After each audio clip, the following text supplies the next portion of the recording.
Hi, this is Helen Lane, and in this video, I'm going to show you how easy it is to add non-traditional and open educational resource materials to your course using Follett Discover. So there are lots of us who don't use traditional textbooks. There are lots of us who use course packets or open educational resources. And we want to be able to let students know that the course that they take from you is going to be low cost or no cost to them. That's really important to get that information out there to students. And right now, the number one source that students have to figure out how much a semester is going to cost them is the bookstore service. So I encourage everybody to use this, even if you're not requiring students to buy any materials from the bookstore. I've been given permission to play around with this course, America at Home, which is taught by my colleague and fellow librarian, Maria Rothenberg. As you can see here, it's really set up for adopting a known book or finding something that's part of the catalog, the Follett catalog of materials. And there is also a link down here. Well, there's two. One is I have no materials to adopt for this course. And there's also only OER materials are being used for this course. If you know that what you're going to be using is an OER, and if you're only going to be using OER, go ahead and click on this link, and it will automatically label the course an OER course. However, if you're going to be doing a combination of types of materials, don't click on that.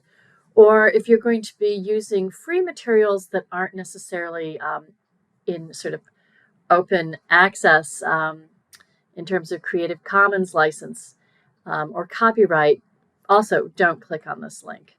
I am going to go ahead and click on it. And what I get is this notification that the course will be labeled by the bookstore an open educational course. Now, I want to add non-traditional materials, and I'm going to show you all of the different ways that that can be done. So Follett does have its own OER listings. However, one thing to keep in mind about them is that there's often an additional fee for hosting those materials if they come in the form of like a course shell from Lumen or something like that. And SUNY already has these ready-to-adopt open educational resource courses that can be used and integrated fully in Brightspace. And if you get it from Follett, your students are being forced to pay for the hosting. But if you get it from SUNY, it's absolutely free and no cost to SUNY students. Okay, so how do I do that? Well, what I can do is come down here, and I'm going to skip over the bookstore instructions or the add title and come down to add my content. Here, I can grab a link from this retail management OER, and I just clicked on this view course content, and that's a link that I can now put here. Now, this is just a preview of the course. Students will be interacting with it as a course shell in Brightspace. So you can just say what it is. You can say Retail Management OER and put in a description, preview of OER free course materials, which will be used in this class. Okay, or something of the sort. Then you would say, show this. I would default to share this only with my students. You agree to the terms and you add it. Now, I'm not going to do that in this case because I want to show you some other options. You also have the choice to upload materials. So this link obviously can be used for LinkedIn Learning. It can be used for websites that you want students to visit on a regular basis. it doesn't have to be, just caught a spelling mistake. It doesn't have to be used just for SUNY Lumen OER or any other type of OER. You can also use it for anything you can link to. Same with the uploaded materials. In this case, however, I am going to be showing you how to upload materials. I'm just going to go out, come back in. So I have found this elementary Arabic textbook, let's just say, and it is an OER. I know that from the Creative Commons license. I really like it. I could just link to it, but it is also available in a downloadable form.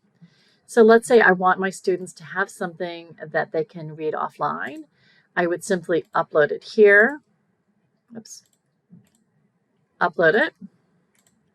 And then, once again, label it.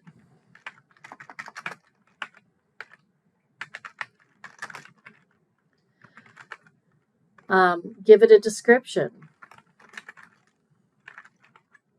And say, make this available to my students, agree to the terms, and add. So, course packet, downloadable OER, etc. You can use this as well.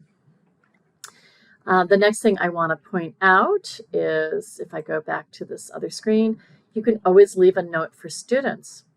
So let's say you are using something you want them to buy from the bookstore, but you also have a copy of that book on reserve. Use the student instructions to say, something like, the textbook is also available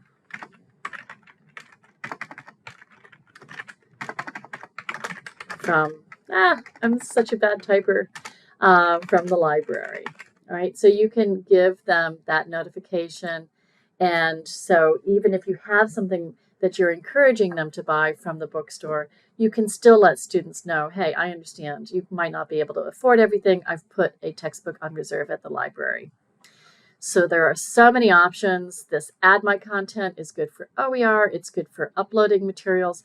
And it's good for linking to library ebooks, like all of the ebook textbooks that we get from Fairchild through our database.